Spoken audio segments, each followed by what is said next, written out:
Hello, my friends. Welcome to Adda 24/7 Regulatory Bodies and SO channel. I'm your mentor Veer and I'm here with a very interesting topic related to financial markets. जी हाँ दोस्तों, सभी को पता है कि हमारा जो फाइनेंशियल मार्केट है वो कहीं ना कहीं बहुत ही टर्मोइल से गुजर रहा है. We have seen a lot of corrections recently और अगर हम आज के डाटा की बात करें तो majority of the financial market index are in the red.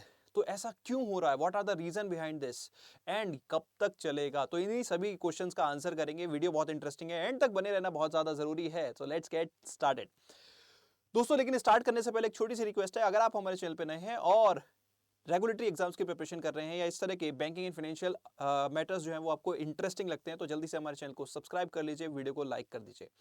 And दोस्तों, अड्डा 24/7 ऐप डाउनलोड कर लीजिए क्योंकि आपको बहुत सारा कंटेंट मिलता है for free for different government examinations. And दोस्तों, अगर आपको रेगुलेटरी एग्जाम्स की प्रिपरेशन करनी है तो मैं आपको एक कोर्स सजेस्ट करना चाहूंगा which is one of our best course which is bank Mahapack plus. इस कोर्स में आपको मल्टीपल बैंकिंग रेगुलेटरी एग्जाम्स की कवरेज मिलती है एक ही कोर्स के अंदर. एंड आप इसमें एनरोल कर सकते हैं using the code Y581 and also the coins. यहां से आपको मैक्सिमम डिस्काउंट मिलता है. और डिस्काउंट से एक और चीज याद आई दोस्तों कि अभी हमारी चल रही है चिल्ड्रंस डे सेल जिसमें हम आपको ऑफर कर रहे हैं 80% डिस्काउंट विद ट्रिपल वैलिडिटी. तो this is the time when you want to enrol in this course क्योंकि वैलिडिटी ट्रिपल मतलब आप मल्टीपल अटेम्प्ट्स के लिए एक सिंगल कोर्स ही काफी होगा और कोड यूज कर सकते हैं Y581 क्योंकि maximum discount with triple validity इस टाइम पे अगर आप एनरोल करना चाहें तो कर सकते हैं. एक लास्ट इंपॉर्टेंट चीज कि अगर आपको डिफरेंट रेगुलेटरी वेबसाइट्स की कवरेज चाहिए, उनके सर्कुलर्स चाहिए, बैंकिंग एंड फाइनेंस के रिसेंट करंट अफेयर्स की कवरेज चाहिए तो वो मैं ऐप के ऊपर ही अपने कम्युनिटी सेक्शन में फाइनेंस बाय वीर सर एक ग्रुप है उसमें मैं प्रोवाइड करता हूं.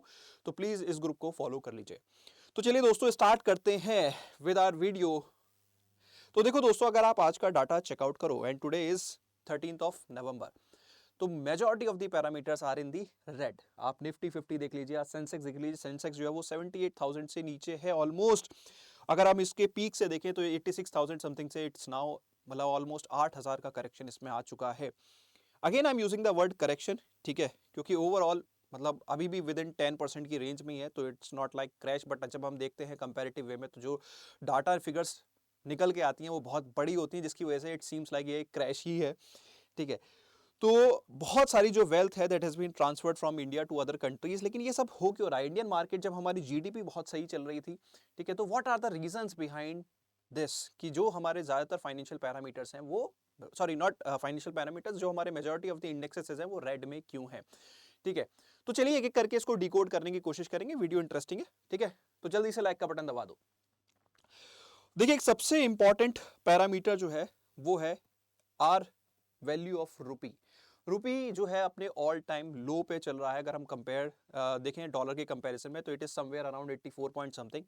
ठीक है, माइनर अप एंड डाउन वो चलते रहते हैं लेकिन 84 जो है वो अब तक के सबसे लो है इंडियन रुपी के सिनेरियो में. और जब रुपी जो है सबसे लो चल रहा होता है तो इट क्रिएट्स वोलेटिलिटी कि एक रिस्क जनरेट होता है कि यार मे बी करेंसी और भी डेप्रिशिएट हो सकती है. थोड़ा सा मॉरल जो हैजार्ड है वहां पे क्रिएट होता है. मोर ओवर अगर हम बात करें दोस्तों, इससे जो हमारे फॉरेन इन्वेस्टर्स हैं उनके जो रिटर्न्स होते हैं बिकॉज आपकी करेंसी डेप्रिशिएट हो रही है तो वो थोड़े से लेस अट्रैक्टिव हो जाते हैं जिसकी वजह से जो फॉरेन इन्वेस्टर्स हैं दे माइट शिफ्ट योर मतलब they might shift their money to the other places. तो एक मेजर कारण जो है वो रुपी का डेप्रिसिएशन तो है. ठीक है, नेक्स्ट फैक्टर की तरफ आते हैं.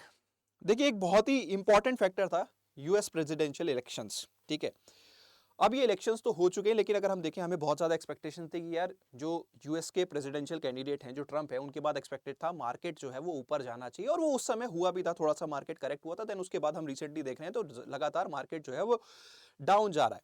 अब इसका कारण क्या हो सकता है? क्या मतलब is Trump is not the right candidate या क्या? What is the reason?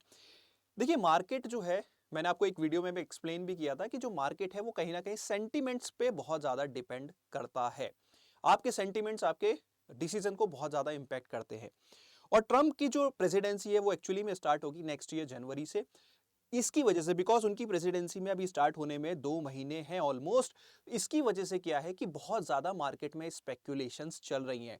Trump की पॉलिसीज कहीं ना कहीं जो उन्होंने हाईलाइट्स किया वो एक्चुअली में क्या फॉलो करेंगे ये जब वो टेक ओवर कर लेंगे तभी हमें पता चलेगा. बट क्या हो रहा है कि इस समय बहुत ज्यादा स्पेक्यूलेशंस लगाई जा रही हैं कि यार ट्रंप इतने तरह के टैरिफ लगाएंगे, इससे जो है ये पॉलिसी में चेंज आएगा, इकोनॉमिक रिसेशन. कई एक्सपर्ट्स का कहना है कि शायद यूएस में एक रिसेशन भी आ सकता है जो वो पॉलिसीज फॉलो करे और उसका एक ग्लोबल इंप्लीकेशन भी देखा जा सकता है.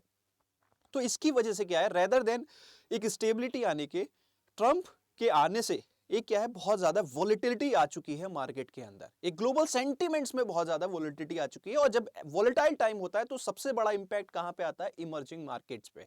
और वही जो वोलेटिलिटी है, वो जो सेंटिमेंट्स हैं, वो कहीं ना कहीं इंडियन मार्केट को बहुत ज्यादा इंपैक्ट कर रहे हैं।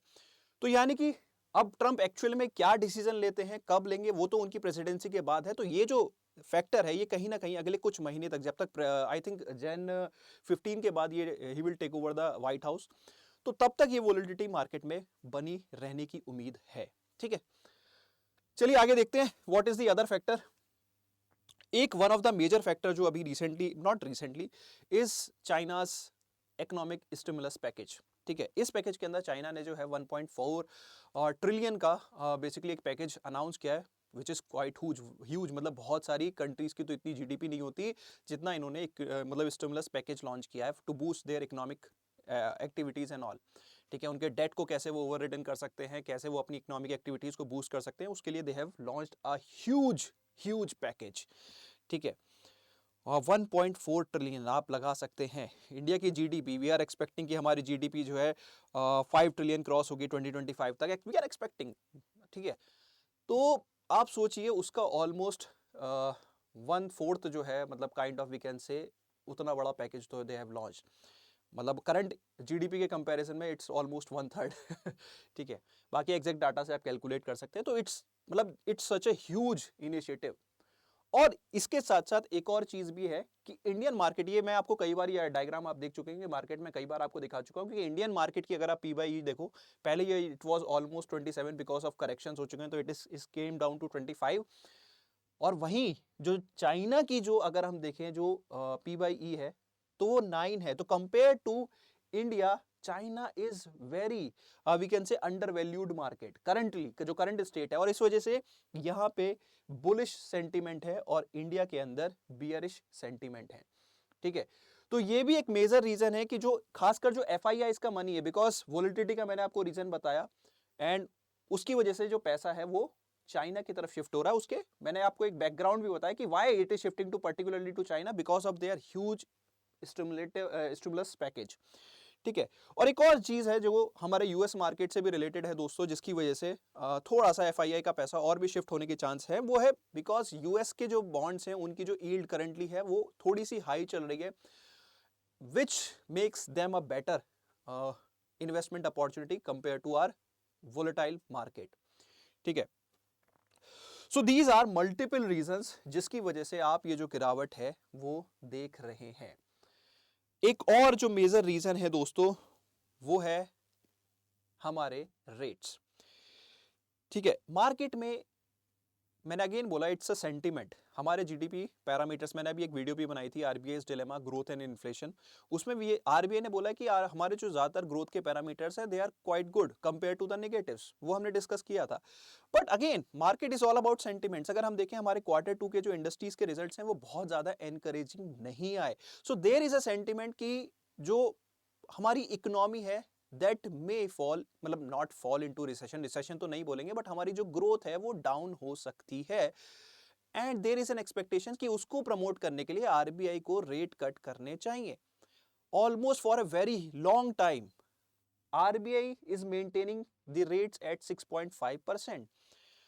अब ये एक्सपेक्टेशन है कि आरबीआई रेट कट करे, तो जब तक आरबीआई के रेट कट नहीं होते तब तक हम मार्केट में, एटलीस्ट इंडियन मार्केट में, तो ये एक्सपेक्ट नहीं कर सकते कि कोई बहुत बड़ा चेंज आने की चांसेस हैं। अब एक्चुअली में आरबीआई क्या कर सकता है, क्या वो रेट कट करेगा या वो रेट कट नहीं करेगा? तो देखो ये डाटा थोड़ा सा ओल्ड है, तो do not go by the image, it is just for reference purpose, मैंने यहाँ पे डाला हुआ है। ठीक है, एक्चुअली द थिंग इज, अगर आप अभी रिसेंट रिटेल इन्फ्लेशन का डाटा देखेंगे तो दैट इज वे अबव, मतलब दैट इज 6% समथिंग, तो मतलब it is well above the target range. और आरबीआई का प्राइमरी ऑब्जेक्टिव होता है टू कंट्रोल द इन्फ्लेशन। अगर हम सिर्फ इन्फ्लेशन को पैरामीटर कंसीडर करें तो there is very less chance कि आरबीआई रेट कट करेगा। और आरबीआई रेट कट नहीं करता है तो फिर कहीं ना कहीं फाइनेंशियल मार्केट्स में और भी ज्यादा वोलेटिलिटी या फिर एफआईआई का पैसा बाहर जाते हुए आप देख सकते हैं। बाकी रियल टाइम में क्या होगा वो देखने वाली बात रहेगी। ठीक है, अब एक क्वेश्चन जो बहुत सारे इन्वेस्टर्स, बहुत सारे पर्संस के मन में आ रहा होगा, सर ये चीजें करेक्ट होने के चांसेस कब से हैं, कब हो सकते हैं? तो देखिए, अगर आरबीआई रेट कट नहीं करता है तो इट्स क्वाइट सिंपल कि वहां पे आपकी वोलेटिलिटी जो है वो बनी रहने की उम्मीद है, शायद मार्केट और भी नीचे जा सकता है। देन करेक्शंस कब से हो सकेंगे, मतलब correction in means upward correction, downward correction तो होते जा रहे हैं, अपवर्ड करेक्शंस कब से होंगे? तो अपवर्ड करेक्शंस में भी जब ट्रम्प टेक ओवर करेंगे, उनकी जो पॉलिसीज अनाउंसमेंट्स होंगे, जब मार्केट में वो अपना स्टैंड क्लियर करेंगे, ये जो कहते हैं ना, जब वोलेटिलिटी कब कम होती है, जब आपकी स्पेकुलेशंस कम हो जाएं, तो यानी कि जब आपको क्लैरिटी मिल जाएगी कि क्या स्टैंड्स लेने वाले हैं, क्या उनका पॉलिसी इनिशिएटिव रहेगा, अमेरिका को लेके ग्लोबली क्या रहने वाला है, इंडिया को लेके क्या रहने वाला है, तो ये स्पेकुलेशंस कम हो जाएंगे, और स्पेकुलेशंस कम होते ही कहीं ना कहीं मार्केट में थोड़ा सा स्टेबिलिटी आने के चांसेस रहेंगे। तो यानी कि नेक्स्ट 2-3 मंथ्स जो है they will be volatile for Indian market. ठीक है, और स्पेशली दिसंबर मंथ जो है वो देखने वाला होगा, जनवरी भी देखने वाला होगा, उसके बाद हम थोड़ा सा एक्सपेक्ट कर सकते हैं कि there will be upside corrections in the market. But let's keep our fingers crossed. बाकी आप लोग जरूर बताइएगा कि कमेंट सेक्शन में कि आपको क्या लगता है कि जो मैंने यहाँ पे पैरामीटर्स डिस्कस किए, क्या वो उनके बेसिस पे क्या मार्केट डाउन जा सकता है फर्दर या अप जाएगा? Do let me know in the comment section. तो that's all from my side दोस्तों, I hope you have enjoyed the session. इस तरह के सेशंस और लेके आते रहे तो उसके लिए do like it and do comment. Thank you so much. Bye bye. Take care. Wish you all the very best. Thank you.